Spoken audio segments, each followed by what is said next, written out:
Пере Тошев бил тивок, скромен и повлечен во себе. Тој бил човек кој не сакал да зборува за себе, ниту пак другите да зборуваат за него. Поради таквите особини, Пере Тошев не бил толку експониран во историјата, иако тој бил еден од столбовите на македонската револуционерна борба. Сепак, под овој скромен лик се крие трпелив човек со цврста волја и енергија. По убедување бил демократ и упорно се залагал за спроведување на демократските начела во организацијата. Пере Тошев потекнува од едно револуционерно семејство, кое е исто така семејство кое што се борело, така да кажеме, за права и правичност. Тоа е една ситуација во која се најдува градот Прилеп, каде што е роден, се разбира Пере Тошев, и околината Прилепско, во времето непосредно по големата источна криза и настанува еден кризен период во таа смисла што не функционира доволно органите на власта на Смалинска држава и многу се појавува насилници или оние кои што го тероризирале населението, посебно во прилепските села. И во тоа време, како резултат на желбата да се даде отпор, се појавува и дури се добива форма на вооружен отпор, или тогаш се појавуваат така наречените завери, Прилепската завера, во која што учествуваат и двајцата членови од потесното семејство на Пере Тошев. Едниот е зет од постарата сестра на Пере Тошев, а другиот вујко на Пере Тошев.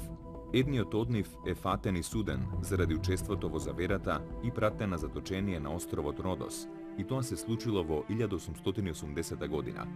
Во една таква атмосфера се воспитува Пере Тошев. Пере Тошев секогаш бил со зборовите легнување и станување се за татковината.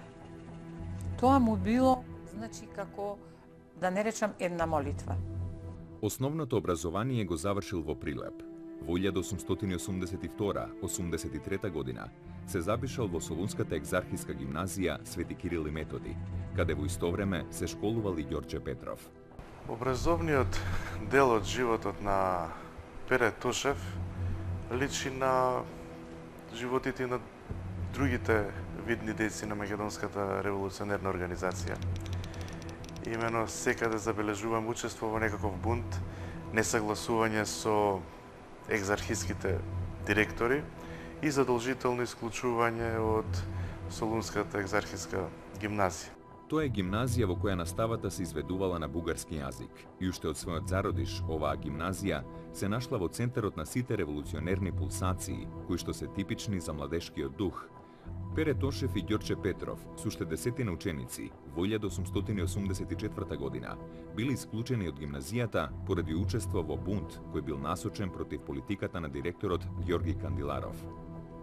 Поради тоа Пере Тошев и Ѓорđe Петров заминале во Пловдив, административен центар на автономната провинција Источна Румелија.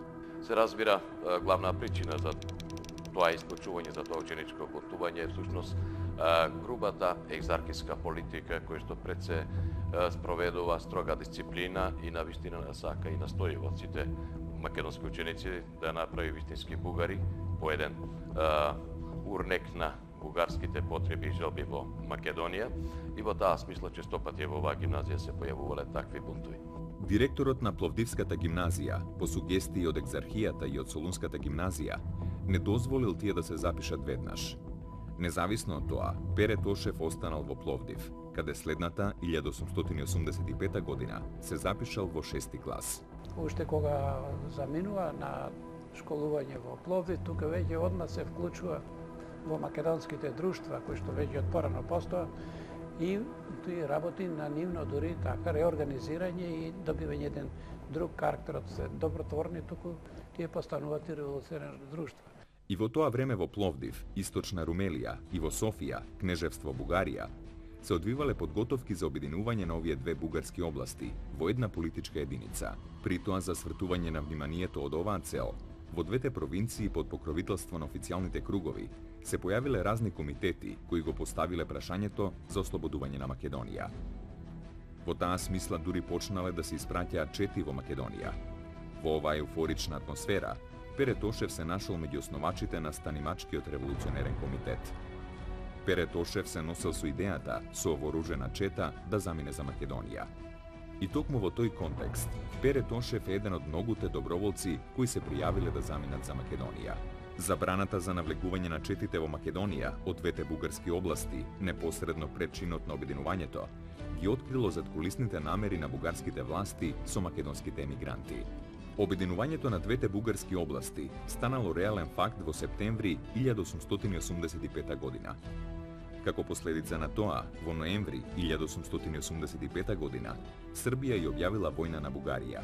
Понесен од обединувачката еуфорија во Бугарија и непримерната српска агресија, Пере Тошев зел учество во српско-бугарската војна како доброволец во одредот на македонските арамии на капетан Коста Паница.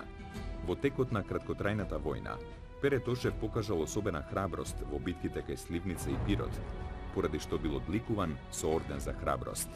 Во тоа време кај Пере Тошев созреала идејата дека ослободувањето на Македонија не може да дојде преку македонските комитети од Бугарија, туку преку конкретна акција одвнатре, поради што се вратил во Македонија.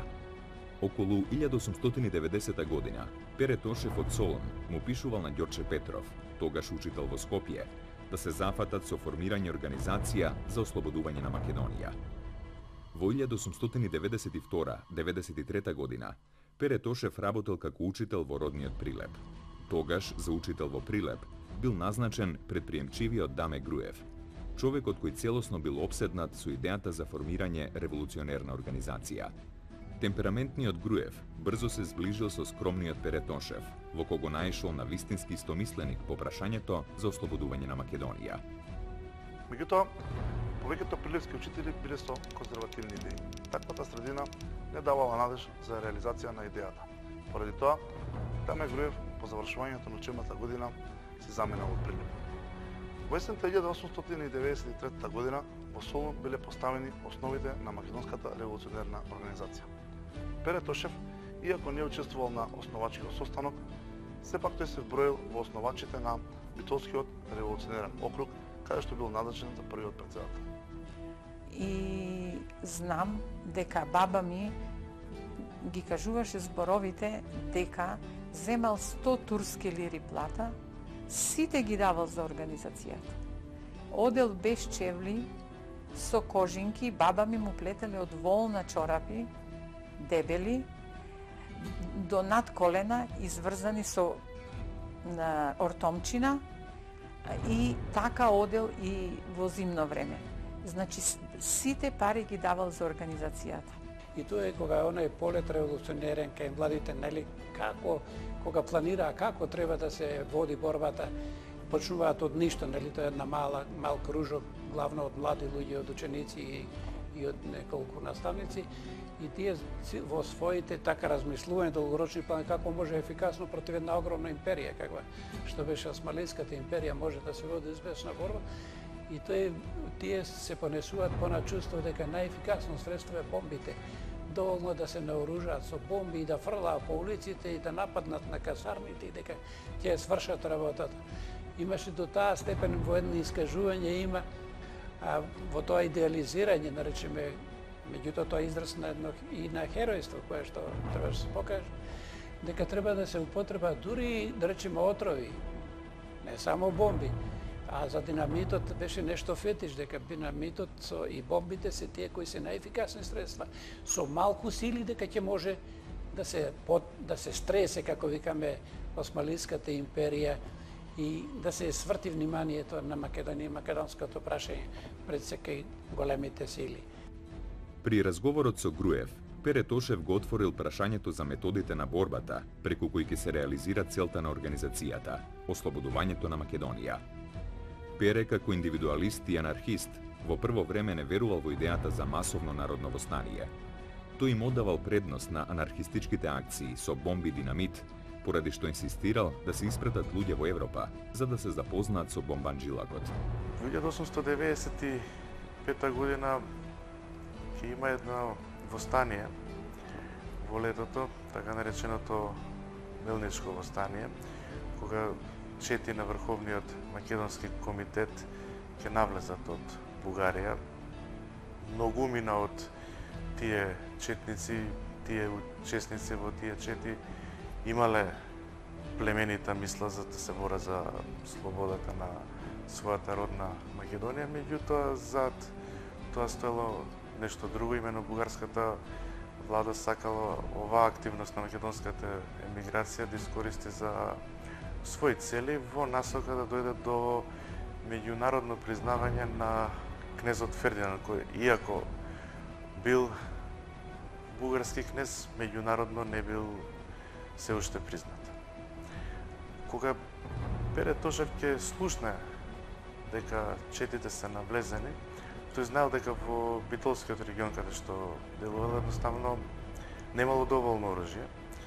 Меѓутоа со неколкумина други се дошле до една мисла во ист ден да бидат убиени, да ги ликвидираат, поточно да кажам, Скопскиот Валија, Битолскиот Валија и Солунскиот Валија.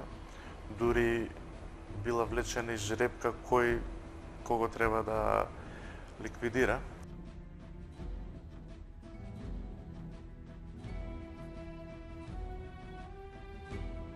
Сите тие идеи се нешто неостварливо и незамистливо во тоа време, меѓутоа самиот факт, овие утопистички идеи што постојат помеѓу нив, доволно зборува колку овие луѓе биле обседнати со идејата за брзо ослободување на Македонија и извојување на автономија во рамките на османската држава. И можеби од денешен аспект ова изгледа смешно или премногу храбро, меѓутоа сите револуционери или револуционерни здруженија во еден дел од својот развој минувале низ такви фази или барем некои нивни личности. Еве да го направиме една споредба со здруженијето кое што ќе поведа грчката борба за независност, Филик Етерија. Исто тие во еден момент од својот развој решиле да го пренесат седиштето на организацијата од Одеса во Цариград. Тоа беше тоа и идеализмот во раната фаза, кога се уште не беше изградена доволно стратегијата како ќе се организира народот, како ќе се води, како ќе се дојде до масовно организирање на народот, вооружување на народот, еден сенароден револуционерен подвиг што требаше да се изведе. Во тоа е суштината, така тоа не е специфика ниту во карактерот на Пере Тошев, туку во една фаза, да речеме во неговите ранна фаза размислување, целиот период на револуционерното действување тој е строго посветен и принципиелен дека мора да функционира организацијата, особено во Битолскиот револуционерен округ, кој што тој го создаде практично и прв го беше председател на окружниот револуционерен комитет и каде што дури тој во почетната фаза строго ги селектира луѓето кои што ги посветуваше. Мора да бидат тие, и тоа, како да речем, оние луѓе со авторитет, како се вика, видни луѓе, така да бидат. Меѓутоа и кои ќе бидат цврсти, посветени делото, кои што при најмала криза не би отстапили од она што или не би го компрометирале делото. И така ти ги воспитуваше учениците, од ним ги регрутуваше младите револуционери и така создадена најмоćна организацијата беше во Битолскиот револуционерен округ, токму во времето кога раководеше со неа од 1894 до 1898 година. Пере Тошев како председател на Битолскиот окружен комитет учествувал на првиот конгрес на МРО, кој се одржал за време на Великденската ваканција 1896 година во Солун. Овој конгрес извршил значајни промени во идеолошката платформа на МРО. Согласно одлуките на конгресот, организацијата била преименувана во Тајна македоно-одринска револуционерна организација, ТМОРО. Истовремено била донесена одлука да се изработи нов устав и правилник и да се отвори задгранично представништво во Софија. На конгресот биле разгледани повеќе прашања, како што биле односот кон надворешните пропаганди, кон ВМК, односот кон проекзархиската групација во Солун. Во врска со последното прашање, Пере Тошев, кој бил задолжен за контакт со споменатава групација, пред конгресот реферирал дека преговорите завршиле безуспешно. Освен тоа е интересен и ставот на Пере Тошев уште во овој ран период од функционирањето на организацијата во смисла за воведување на децентрализација, бидејќи оваа организација функционира врз строго конспиративни и централистички начела, А еве, Пере Тошев уште во овој ран период бара таква децентрализација, тоа најубаво се гледа преку неговото барање секој окружен комитет да има одделен печат од Централниот комитет. Да постои еден систем не на строга надреденост, како се велеше тога еден другарски однос или демократизирањето на односите, да не биде само наредбодавно да функционира организацијата, и затоа тој уште по доаѓањето во Централниот комитет во Солун, нели рековме 98-ма тој доаѓа, 99-та веќе тој во Централниот комитет, како веќе докажан веќе револуционер и тоа водечки, кој создаде силна база на организацијата, и кога се постави прашањето дали за кореспонденцијата, инаку би дотогаш комитетите, окружните комитети се комуницира со централни, и кога се нареди треба да биде сето тоа централизирано, односно сите акти да се со печат на Централниот комитет, тој Пере Тошев рече не, така не може.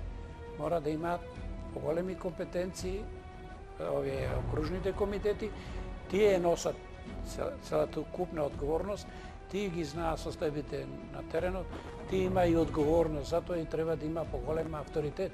Авторитет кога нивните документи ќе бидат подпишани со нивни печати, односно секој окружен револуционер комитет има свој печат со кој што се посведочува нечија автентичноста или вердостојноста на документите. По завршувањето на Конгресот, Пере Тошев како председател на Битолскиот окружен комитет доследно се залагал за промовирање и примена на конгресните решенија на теренот. При тоа преземал чести обиколки на територијата на целиот округ. Пере Тошев на чело на Битолскиот окружен комитет останал до летото 1898 година. Тогаш поради интернирањето на Даме Груев, Пере бил кооптиран за член во Централниот комитет на ТМОРА.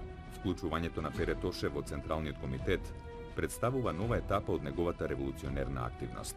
Во таа смисла тој учествува во носењето на сите клучни одлуки од страна на Централниот комитет во еден турбулентен период кога веќе организацијата го надминала првиот конспиративен карактер и време кога таа веќе започнала да ги зацртува контурите и да ја гради својата вооружена сила преку Четничкиот институт. Заради забрзаната динамика на теренот и се брзото вооружување на населението, со тек на време се случувале и разни грешки, кои што се последица понекогаш на невнимание, друг пат на пропусти, или пак заради будноста на власта, и ете во една таква констелација во 1901 година, во јануари месец, испувнала Солунската провала, која што има огромни последици за целокупниот развој на македонското револуционерно движење. Поводот за оваа провала го дале непримерното однесување на неколку млади активисти на организацијата, кои што во една порелаксирана атмосфера, во една грчка таверна, расправајки за состојбите во организацијата, зборувале на повисок тон, притоа мафтајки со некои документи.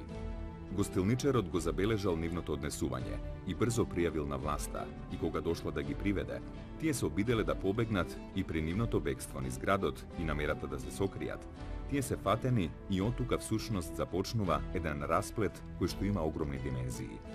За време на истрагата, власта применила се возможни истражни дејствија, вклучувајќи подкупи, репресија, и сето тоа се прави за да се дојде до некакви признанија.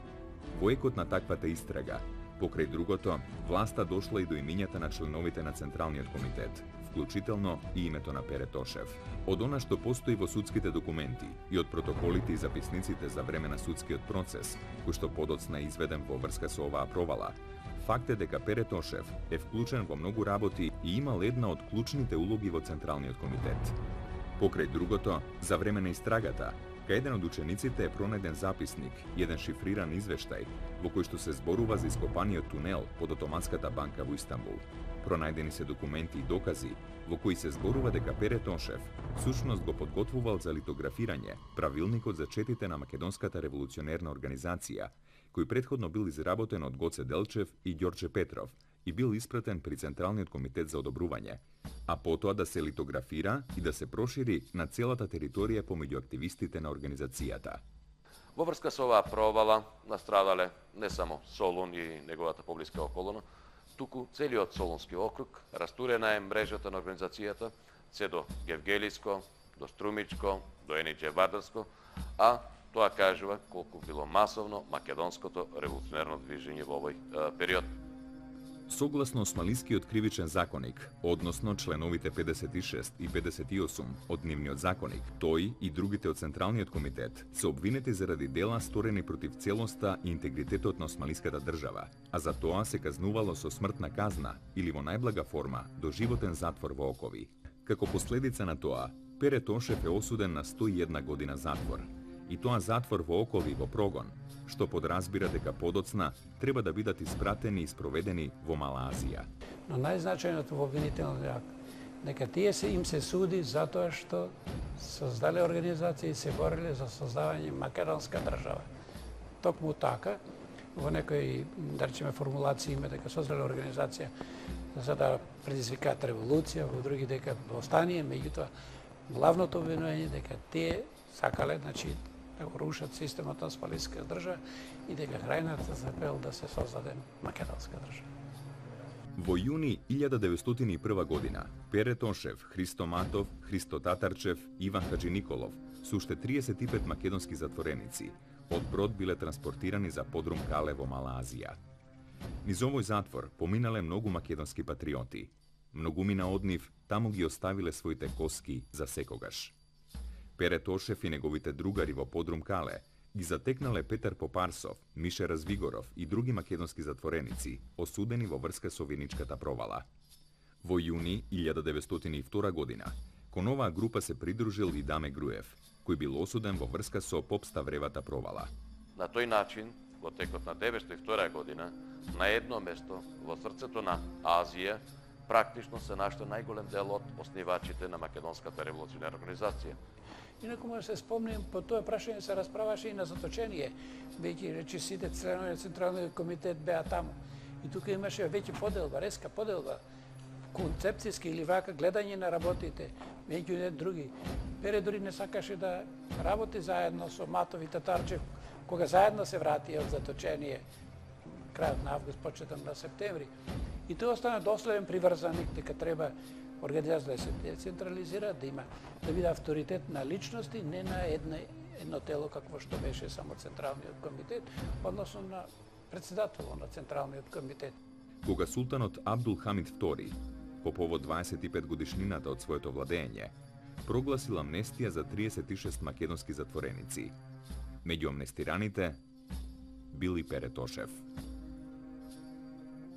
Кон крајот на 1902 и почетокот на 1903 година, по иницијатива на Централниот комитет на Македонската револуционерна организација, за личното представништво организирало неколку дневни советувања по прашањето за востанието во Македонија со неколкумина деци кои се затекнале во Софија. Пере Тошев ги игнорирал овие така наречени софиски советувања со образложение дека е што туку вратен од затвор и не ја познава добро ситуацијата во Македонија. Меѓутоа, во писмото кој му го пишува на Никола Малешевски, тој овие советувања ги окарактеризира како комедија на која е добро да се види крајот. Независно од тоа, по донесената одлука, Пере Тошев известно време од Софија работи на екипирање, вооружување и испраќање на чети во Македонија. По Смилевскиот конгрес и по донесената одлука за востание се враќа во Битолско. Иако не учествува во работата на Смилевскиот конгрес, сепак за него е зачувано место во главниот штаб. Кон крајот на мај 1903 година, Пере Тошев остварува средба со Даме Груев, Борис Сарафов и Анастас Лозанчев, членовите на главниот востанички штаб. На овој состанок за прв пат се отвара прашањето за денот на востанието и за карактерот на вооружените действија. На истиот состанок Борис Сарафов ја промовира идејата за напад на градот Битола со 500 до 600 луѓе. И интересно е тоа што, иако останатите присутни биле против оваа акција, Пере Тошев ја одобрувал под услов да се обезбедат минимум 500 килограми динамит. Мора да се каже дека Пере Тошев, уште пред да се донесе одлуката за востание, тој го знаел тоа приближно, кога се враќа од заточение во Македонија, а тоа е некаде во почетокот на септември. Тој од тука мораше да замине. Властите не дозволуваа да остане во Солун, како истакната личност од водечките личности. Мораше да оди прво во Битола, па во Прилеп. Одејки таму, тој се запозна со состојбата во Македонија. Тука тој се соочил со големата неподготвеност на населението, во комплетна смисла, не само во недовооружувањето, туку и организацијска неподготвеност за едно такво дело какво што е масовно востание. I koga toј се разбира после е повикан од Прилеп да оди во Софија, односно во Бугарија, практично тој е повикан од Ѓорче Петров и од Гоце Делчев. Кога се работи за таа дискусија, дали ќе се прифати или не одлуката на Конгресот за востание, тој учествува во расправата во времето на тие советувања по одлуката за востанието. Меѓутоа, како што е познато, мнозинството се определило дека за донесената одлука народот не е подготвен, би имало големи жртви, а резултатот би бил неизвесен од едно такво масовно востание. Како и Гоце заедно со другите, и Пере Тошев бил категорично против едно такво востание. Пере Тошев прво на еден културен демократски начин настојуваше да им каже, да ги убеди да се одложи денот на востанието, додека не се завршат потребните подготовки и додека не се добие ветеното оружје.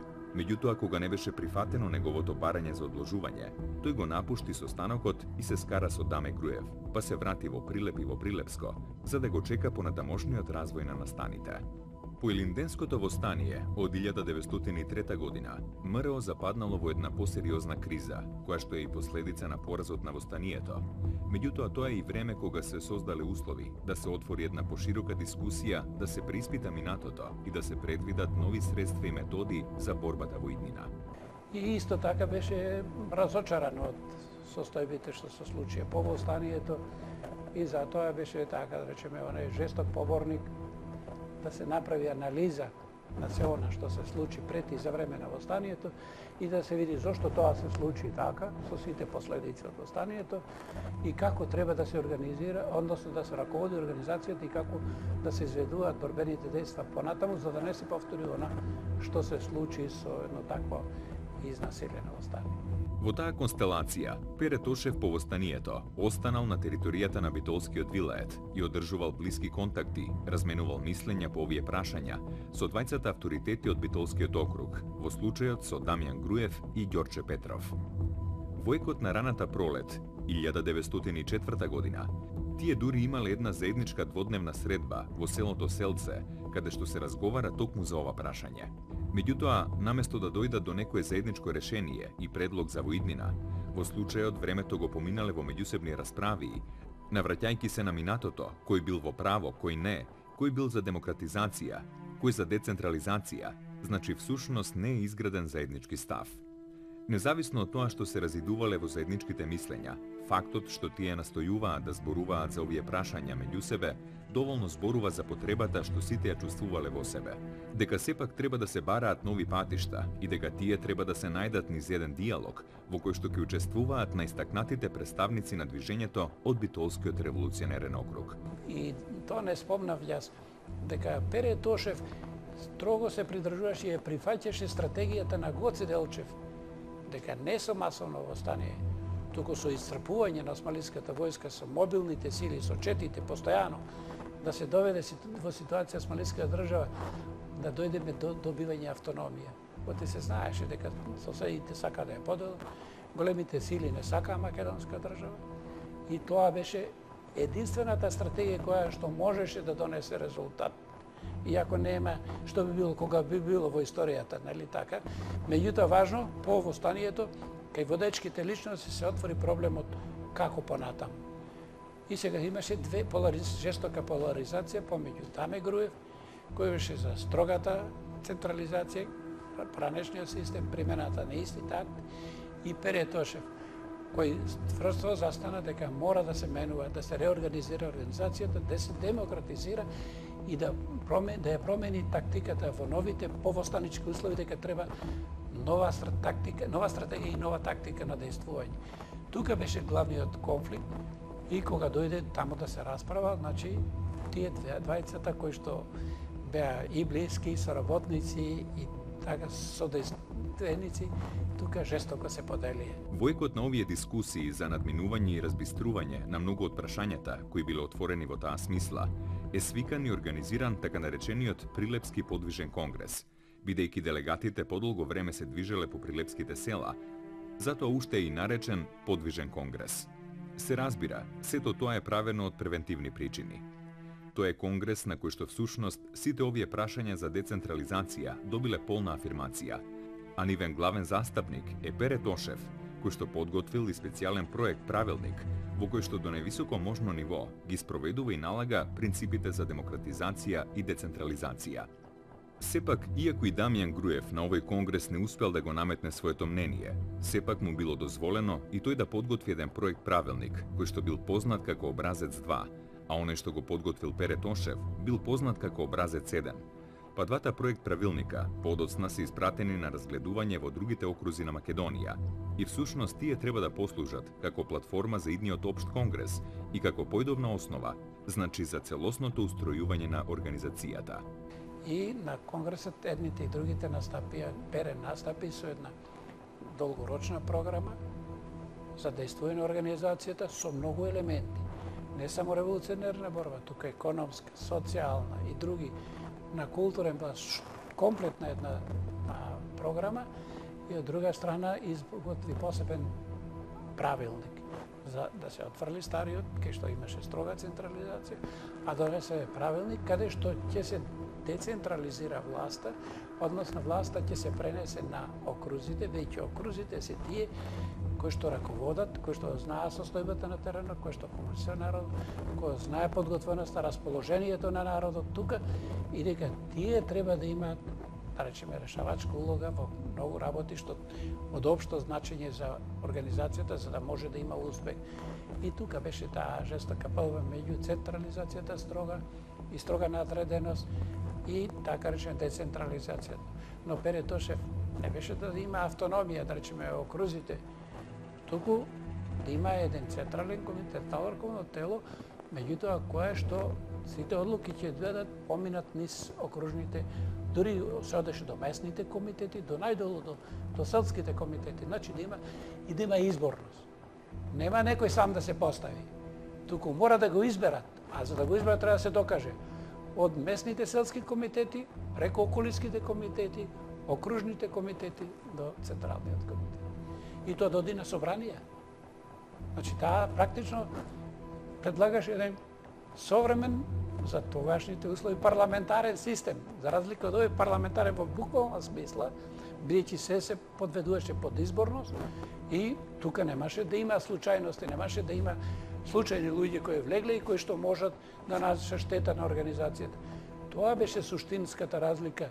Тоа се идејна, меѓутоа и стратегиска разлика помеѓу две концепции. Едната старата концепција или како се викаше, така да речеме уште за неа беше квалификована како мистична, која што да се знае едно тело постои и тоа донесе одлуки, сите мора да извршуваат. А сега се бараше свесни борци, свесни раководители, кои што, значи, ќе направат анализи, ќе прават стратегија, ќе видат што може да биде успешно. И затоа имаме случаеви кога дојде директива да се извршуваат безпоговорно. Впрочем и заклетвата таква беше, нели, секој полагаше заклетва дека мора да ги извршува сите одлуки. И затоа ни се случија многу работи што се случија во организацијата, кои што доколку поинаку беше поставено, работите може би ќе изгледа подруго. Мощно интересно е тоа што Пере Тошев на овој конгрес отворил и серија други прашања, како што е прашањето за задолжително 4-годишно образование, бидејќи се покажало дека населението, особено во селските средини, било поприлично неписмено, а според нивната оценка, екзархијата не вложувала многу напори за едно посистематско описменување на селското население. Освен тоа, Пере Тошев на Прилепскиот подвижен конгрес ја промовирал и идејата за економска борба на населението и за издигање воопшто на културно-просветното и економското ниво на населението.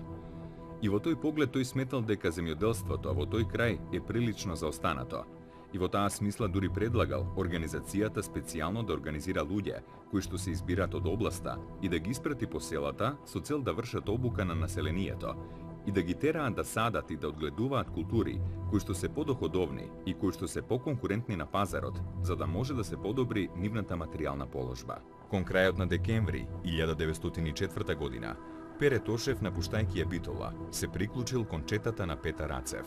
По 3-месечно талкање по македонските планини, колиби и села, при најголеми снегови и студови, во март 1905 година, пристигнал во Софија, за да се вклучи кон подготовките на Општиот конгрес. Во тој период, Пере Тошев се приближил до групацијата околу Јане Сандански, Петар Попарсов, Ѓорче Петров, кои се залагале за значајни промени во организацијата.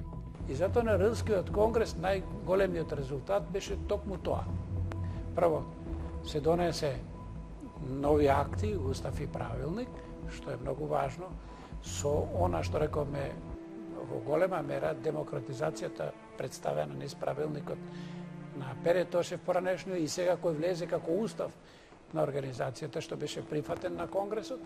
И она другото најважно е дека се избра Централен комитет кој што влегува најавторитетните личности, меѓу другото и Пере Тошев, тука Даме Груев беше повторно за председател. По завршувањето на овој конгрес, факт е дека иако наводно според донесените нови акти на организацијата, нов устав и правилник, кој од тогаш е пременувана во МОРО, Натрешна македоно-одринска револуционерна организација, се покажало дека во услови на една османска власт во Македонија, во услови на илегална организација, прокламираната демократија во уставите и правилниците всушност тешко можело да се премени на дело. Од друга страна пак оние групации кои што се залагале за зачувување на дотогашниот принцип организацијата, всушност, иако ги прифатиле донесените устави и правилници, во основа веднаш продолжиле да действуваат по старо, настојувајќи да обезбедат веднаш приврзаници и делегати за следниот конгрес, кој што требало да се одржи точно по една година. Меѓутоа, следниот општ конгрес, кој бил планиран за декември 1906 година, поради продлабочување на јазот во организацијата по убиството на Дамјан Груев во 1906 година, воопшто и не се одржал. Се нашла во еден неформален расцеп, а кризата меѓу одделните групации се повеќе се продлабочувала. Во таква констелација, Пере Тошев се приврзал кон дејците од Церскиот и од Струмичкиот револуционерен округ, кон кои клонеле и значаен дел од дејците од Солунскиот округ. Тие биле групирани околу Јане Сандански и Христо Чернопеев, а како политички водач на оваа групација се издигнал Петар Попарсов. Поради припадноста кон оваа групација, Пере Тошев кон крајот на 1907 година бил приведен и притворен од бугарските власти поради убиството на Иван Гарванов и Борис Сарафов, кој било извршено од Тодор Паница, а по налог на Јане Сандански. Најдобра илустрација за положбата на Пере Тошев во бугарскиот затвор представува дописната картичка што ја испратил до Анастас Лозанчев. Во неа пишува: 10 дена ме држеа затворен, ме испрашаа и бев ослободен од иследникот и јавниот обвинител, но градоначалникот ме стави под строг полициски надзор. 3 пати на ден да се јавувам. По 3 дена пак ме затворија и ме оставија да лежам. На 10-тиот ден ноќта, јавниот обвинител го посети затворот и кога ме виде овде, искажа чудење зошто не сум слободен, но вети дека ќе го разгледа моето прашање. На другиот ден бев повикан кај следникот и без никаков распит бев ослободен од јавниот обвинител. По 24 часа пак ме затворија и ми соопштија дека ќе ме интернираат, но да си одберам некој пат покрај Дунав. Откако им побарав да ми отворат границата за Македонија, а не за Дунав, ме ослободија.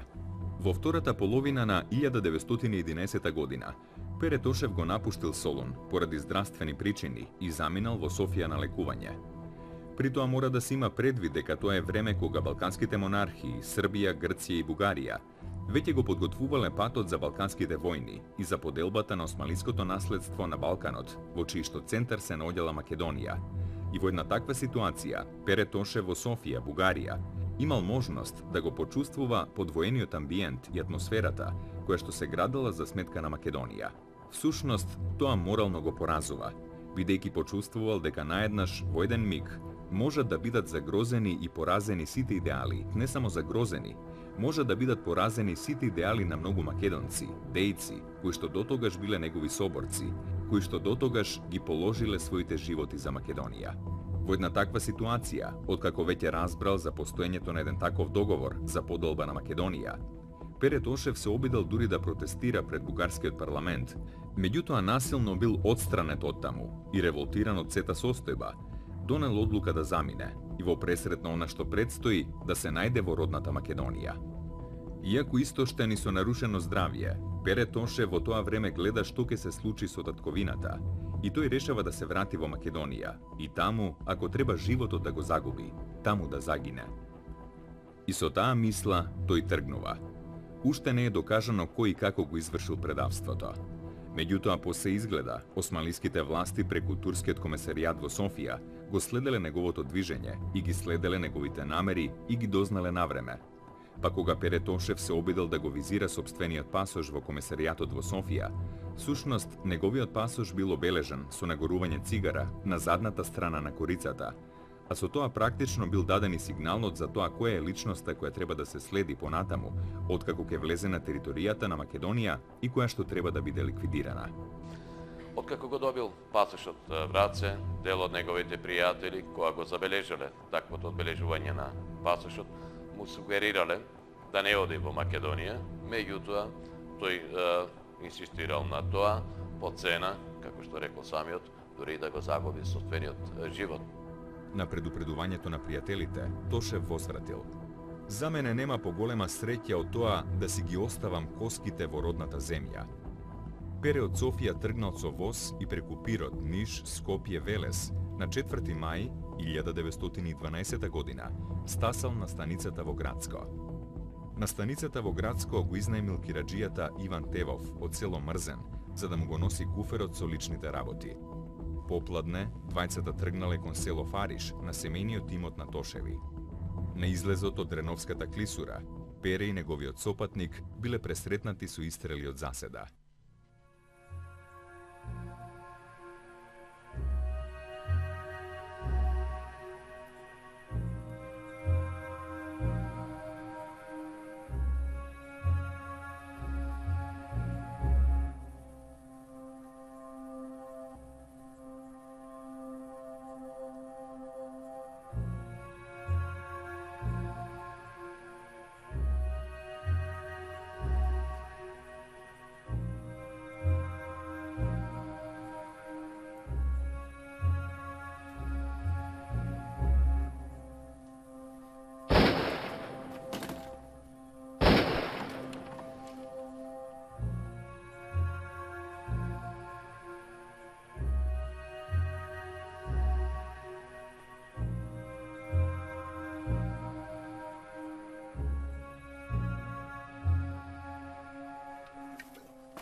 Откако се убиени, нивните тела во непосредна близина на воденицата покрај една мала рекичка се заровени во песокот, а дури по известно време е дозволено на неговото семејство и неговите блиски од Прилеп да дојдат и да го приберат неговото тело, да го однесат, да го погребат на еден достоинствен начин.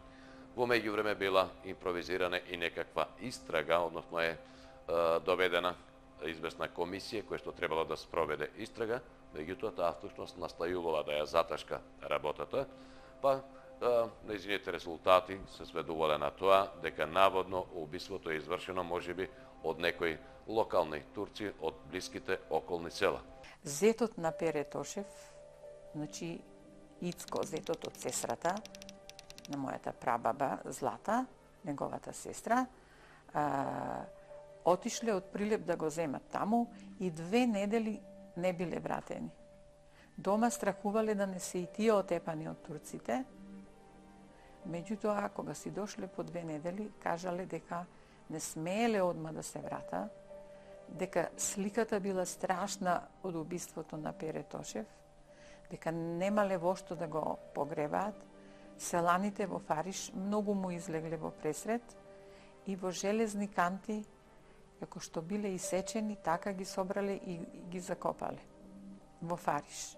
Значи се до 1994 година, кога локалната самоуправа овде одлучи во договор со тамошните жители и ние со мојот сопруг се потпишавме за да биде донесен и закопан во саркофаг овде во црквата Свето Благовештение.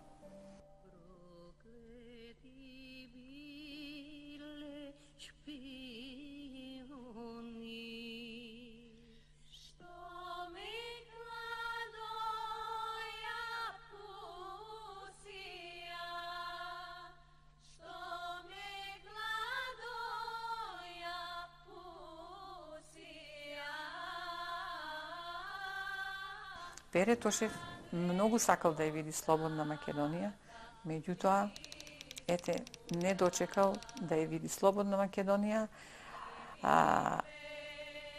Животот му бил многу тежок, завршил на многу тежок начин, доаѓајќи си овде да се лекува.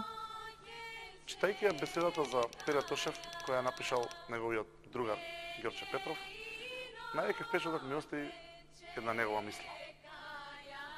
Беше една од најкрупните фигури во бурната револуционерна епоха. Роб на природната срамежливост, тој не сакаше на широко да се зборува за неговата личност додека тој беше жив.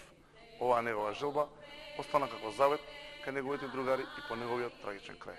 Пере Тошев беше од оние македонски револуционери кои работеа, кои действуваа, кои беа строго посветени, кои беа упорни во она што го прават, но не се експонира. Пере е исклучителна личност и некаде тој во современиците и некои други, да речеме за него, вела дека беше совестна организација, во аскетски посветен и до крајна мерка чесен, дури, како се вика, упорен во она што треба постигне и затоа така дојде таков успех на Рилскиот конгрес. Сите тие особини го одликува од другите. Со тоа, всушност, е остранета уште една личност која што одиграла значајна улога во македонското револуционерно движење, човек столб на организацијата, иако бил ненаметлив, а иронијата како да посакала тоа да се случи на 4. мај, денот кој што загинал и Гоце Делчев.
Sama dušo